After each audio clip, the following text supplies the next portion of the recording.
Bismillahirrahmanirrahim. Assalamualaikum warahmatullahi wabarakatuh. Puji syukur marilah kita hantarkan untuk kehadirat Allah Subhanahu wa Ta'ala yang telah memberikan kita rahmat dan karunia-Nya sehingga kita masih dapat melakukan perkuliahan.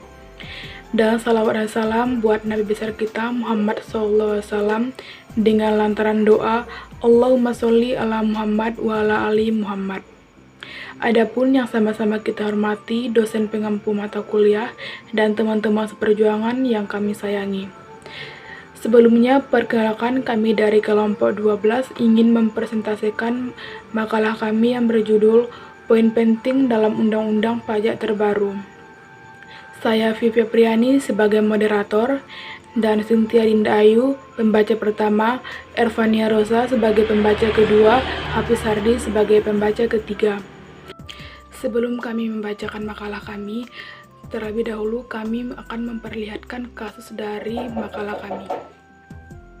Selamat siang, Anda menyaksikan Headline News. DPR RI akan mengesahkan rancangan Undang-Undang Harmonisasi Peraturan Perpajakan menjadi undang-undang yang berisi sejumlah perubahan aturan pajak yang mulai diterapkan pada tahun depan. Informasi selengkapnya akan disampaikan oleh Gema Tanjung langsung dari gedung DPR RI.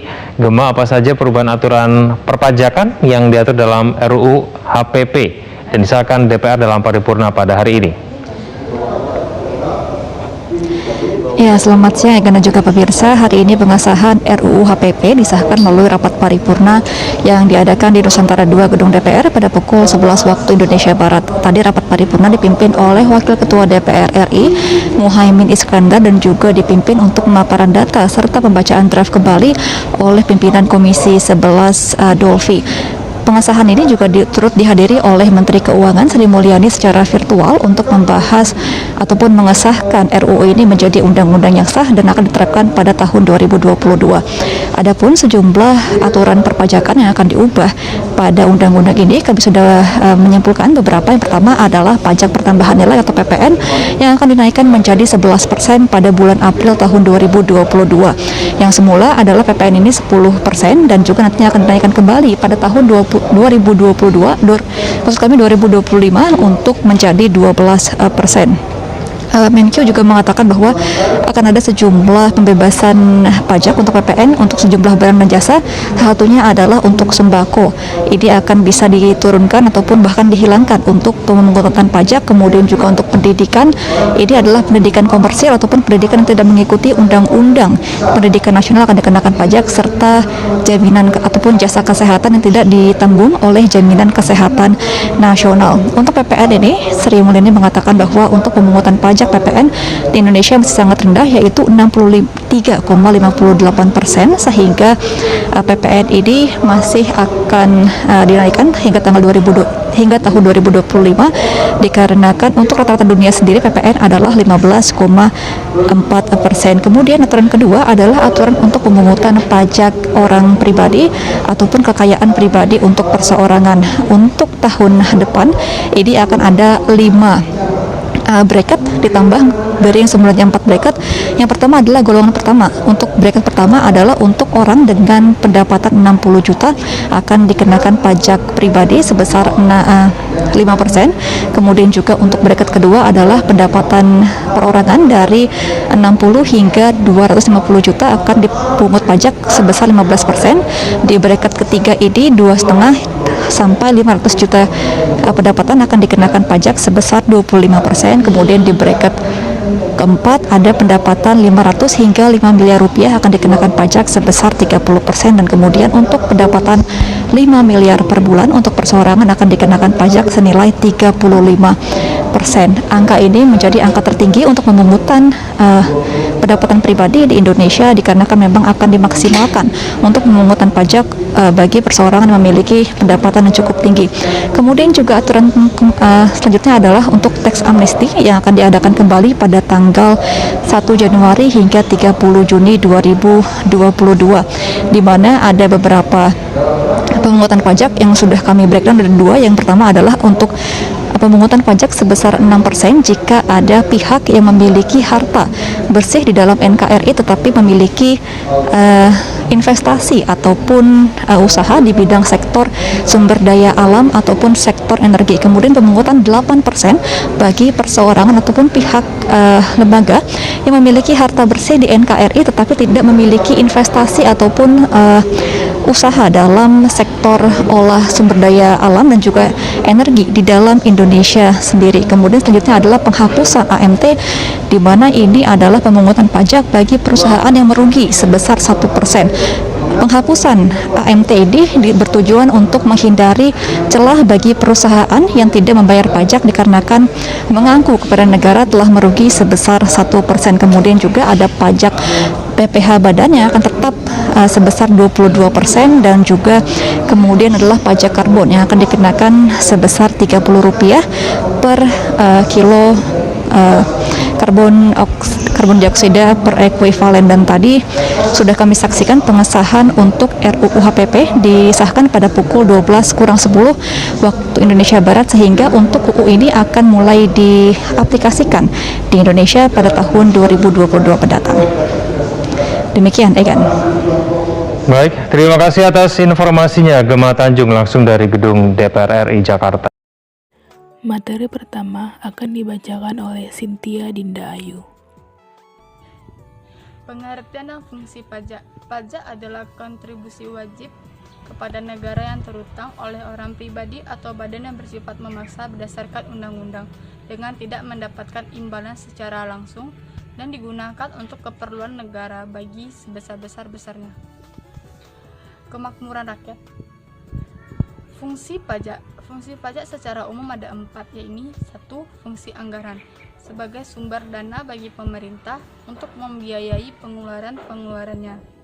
Yang kedua, fungsi mengatur sebagai alat pengatur atau melaksanakan pemerintah dalam bidang ekonomi sosial.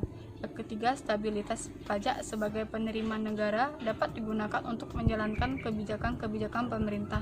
Yang keempat, redistribusi pendapatan penerimaan negara daripada digunakan untuk membiayai pengeluaran umum secara nasional sehingga dapat membuka kesempatan kerja dengan tujuan untuk meningkatkan pendapatan masyarakat. Definisi dan latar belakang Undang-Undang HPP. Undang-Undang Harmonisasi Peraturan Perpajakan. Secara umum, Undang-Undang HPP berisi mengenai penetapan peraturan baru yang berlaku dalam waktu dekat sehingga peraturan perpajakan diharap lebih adil untuk masyarakat Indonesia. Latar belakang Undang-Undang HPP.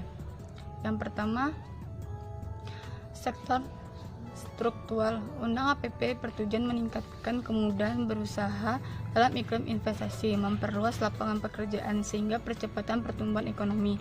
Sektor sistem keuangan. Reformasi pajak diharapkan dapat sistem keuangan yang inklusif, sehat dan mampu melayani dinamika aktivitas ekonomi sosial secara efisien. Kemudian pada sektor fiskal, reformasi ini diharapkan dapat meningkatkan kualitas belanja negara untuk perlindungan masyarakat rentan, mampu menyediakan fasilitas publik yang berkualitas sehingga meningkatkan efektivitas pertumbuhan ekonomi.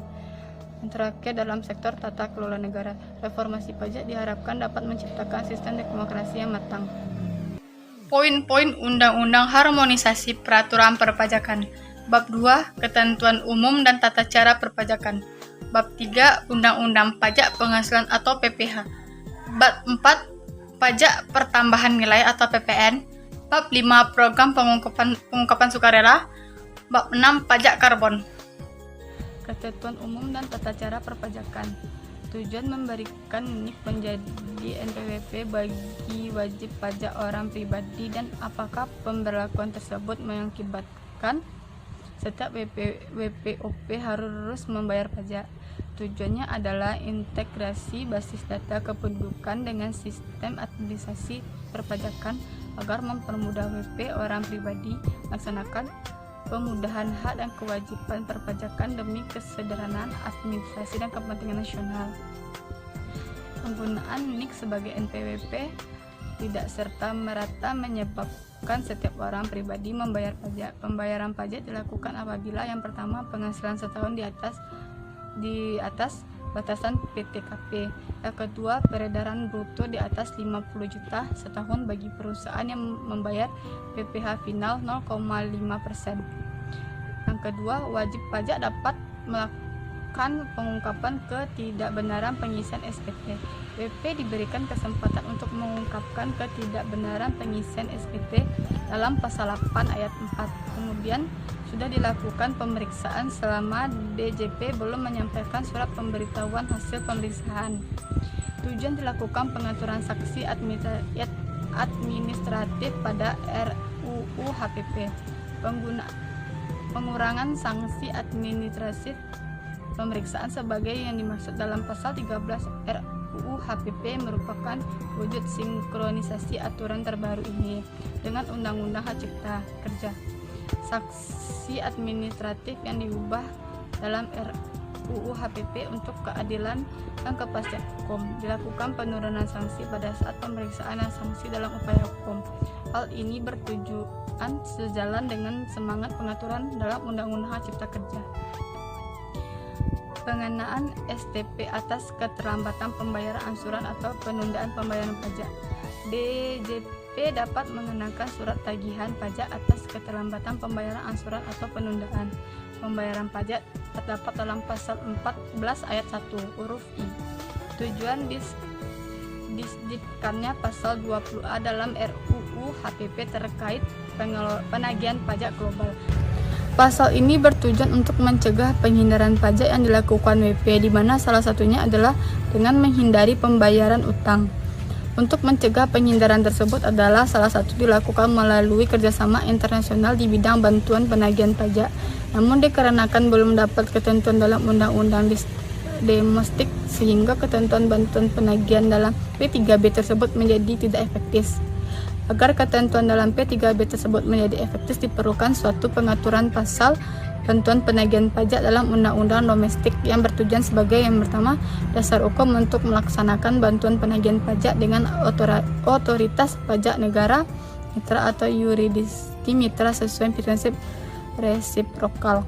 Yang kedua, mendorong peningkatan kepatuhan WP dan penangguhan pajak, terutama terikat kepatuhan pembayaran taguhan atas hutang pajak. Dan yang ketiga, dapat mendukung upaya pengamanan penerimaan pajak sekaligus untuk mencegah WP atau penanggungan pajak melakukan penghindaran pajak terikat tagihan atas hutang pajaknya. Tujuan diturunkan tarif pengenaan sanksi pada proses keberatan atau bandingan. Penurunan sanksi ini akan meningkatkan keadilan, kesetaraan, dan kepastian hukum bagi wajib pajak. Materi selanjutnya akan dibacakan oleh Ervania Rosa. Selanjutnya, diaturnya tindak lanjut putusan MAP atau Mutual Agreement Procedure pada pasal 27C RUU HPP. Wajib pajak dapat mengajukan MAP, namun proses MAP dihentikan dalam hal telah terdapat putusan pengadilan pajak atau MA. Hal ini menyebabkan wajib pajak kehilangan haknya untuk mendapatkan keadilan dalam penghindaran pengenaan pajak berganda atas isu yang tidak dijadikan sengketa di pengadilan pajak atau MA. Selanjutnya, ketentuan terkait kuasa wajib pajak. Berdasarkan pasal 32 RUU HPP, setiap orang yang ditunjuk menjadi kuasa wajib pajak harus mempunyai kompetensi tertentu dalam aspek perpajakan, kecuali apabila kuasa wajib pajak merupakan suami, istri, atau keluarga, saudara, atau semenda sampai dengan derajat kedua. Ketentuan ini menyesuaikan dengan putusan Mahkamah Konstitusi sehingga kuasa wajib pajak dapat dilakukan oleh konsultan pajak atau pihak lain sepanjang memenuhi persyaratan sesuai persyaratan dengan ketentuan peraturan perundang-undangan di bidang perpajakan. Selanjutnya, pengaturan tentang pertukaran data antar instansi pemerintah. Hal ini terdapat pada pasal 34 RUU HPP. Pasal ini memberikan kewenangan Menteri Keuangan untuk memberikan izin tertulis kepada pejabat dan tenaga ahli yang ditunjuk untuk memberikan keterangan dan bukti tertulis kepada pihak petunjuk. Selanjutnya, perubahan daluarsa penuntutan tindakan pidana di bidang perpajakan. Hal ini diatur dalam pasal 40 RUU HPP. Diperlukan kepastian hukum terkait kapan perbuatan pidana perpajakan tidak dapat dilakukan penanganan pidana atau penyidikan jika dalam jangka 10 tahun sejak terutangnya pajak atas wajib pajak tidak dilakukan proses penyidikan, maka setelah lewat 10 tahun tersebut, Ditjen Pajak tidak memiliki hak lagi melakukan penanganan pidana di bidang perpajakan atas wajib pajak tersebut. Selanjutnya, perubahan terkait pelaksanaan pemeriksaan bukti permulaan. Terdapat penambahan satu ayat pada pasal 43A sebagai penegasan PPNS-DJP merupakan petugas pelaksana pemeriksaan bukti permulaan berupa pelaksanaan penyitaan atau pemblokiran harta kekayaan tersangka. Hal ini bertujuan untuk mengamankan aset tersangka sebagai jaminan pemulihan kerugian pada pendapatan negara, sehingga aset telah hilang dialihkan pemilikannya atau dipindah tangankan. Selanjutnya, penggantian penyidikan tindak pidana perpajakan oleh penyidik PNS, yaitu pertama, wajib pajak melakukan pengungkapan ketidakbenaran perbuatan dengan membayar kerugian pada pendapatan negara serta sanksi administrasi sebesar 100%. Yang kedua, tidak ditemukan cukup bukti pidana. Yang ketiga, peristiwa bukan merupakan tindak pidana di bidang perpajakan. Yang keempat, alasan demi hukum, antara lain karena wajib pajak meninggal dunia, daluarsa pidana, atau serta telah ada putusan atas peristiwa pidana yang berkekuatan hukum tetap atau nebis in idem. Selanjutnya, peraturan ultimum remedium hingga ke tahap persidangan RUU HPP. Peraturan perluasan ultimum remedium hingga ke tahap persidangan dapat dilihat pada pasal 44B RUU HPP, khususnya pada ayat 2, ayat baru 2A, AB, dan ayat 2C. Tujuannya bukanlah memenjarakan, namun lebih kepada bagaimana kerugian pada pendapatan negara dapat dipulihkan atau dikembalikan ke negara. Selanjutnya disisipkan pasal 44C pada RUU HPP. Pasal ini bertujuan untuk memaksimalkan pengembalian kerugian pada pendapatan negara melalui sita dan lelang harta terpidana. Jika pada akhirnya harta terpidana tidak mencukupi untuk melunasi pidana denda, atas terpidana akan dikenakan pidana penjara yang lamanya tidak lebih dari pidana penjara yang telah diputus. Selanjutnya disisipkannya pasal 44D pada RUU HPP. Dalam pengaturan saat ini, penanganan perkara pidana di bidang perpajakan masih mengharuskan kehadiran terdakwa. Namun, dalam RUU HPP, perkara pidana di bidang perpajakan tetap dapat diperiksa dan diputus walaupun tanpa kehadiran terdakwa atau sering dikenal dengan in absentia. Selanjutnya pada bab ketiga, yaitu Undang-Undang Pajak Penghasilan atau PPh.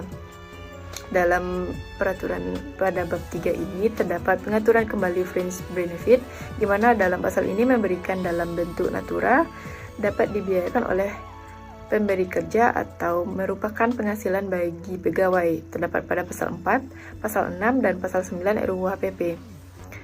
Kemudian, wajib pajak orang pribadi memiliki peredaran bruto tertentu tidak dikenai pajak penghasilan atau PPh atas bagian peredaran bruto sampai dengan 500 juta rupiah dalam 1 tahun pajak, atau terdapat pada pasal 7 ayat 2A. Selanjutnya terdapat pengaturan kembali penyusutan dan amortisasi dalam rancangan undang-undang harmonisasi perpajakan, terdapat pada pasal 11 dan pasal 11A. Atas penyusutan atau amortisasi bangunan dan aset tidak berwujud dengan manfaat lebih dari 20 tahun dapat dilakukan sesuai masa manfaat berdasarkan pembukaan pajak. Selanjutnya, perubahan tarif dan bracket PPh orang pribadi yang bertujuan untuk meningkatkan keadilan serta mengedepankan keberpihakan pemerintah terhadap masyarakat yang berpenghasilan menengah atau bawah. Hal ini dilakukan sejalan dengan tren perpajakan global yang mulai berupaya meningkatkan kontribusi penerimaan pajak korporasi, namun dengan tetap menjaga iklim investasi di Indonesia. Apabila dibandingkan dengan rata-rata tarif PPh Badan untuk beberapa wilayah dan organisasi kerjasama pada tahun 2021, maka tarif PPh Badan Indonesia merupakan salah satu yang terendah. Materi selanjutnya akan dibacakan oleh Hafiz Hardi. Selanjutnya, bab 4, pajak pertambahan nilai atau PPN. Perubahan terikat objek dan bukan objek PPN pada RUU HPP. Pengecualian objek PPN dan fasilitas PPN. Yang pertama, barang kebutuhan pokok, jasa kesehatan, jasa pendidikan, jasa pelayanan sosial, dan beberapa jenis jasa lainnya diberikan fasilitas pembebasan PPN. sehingga masyarakat berpenghasilan menengah dan kecil tetap tidak perlu membayar PPN atas konsumsi kebutuhan pokok, jasa pendidikan, jasa kesehatan, dan layanan sosial. Yang kedua, pengurangan atas pengecualian dan fasilitas PPN agar lebih mencerminkan keadilan dan tepat sasaran, serta dengan tetap menjaga kepentingan masyarakat dan dunia usaha.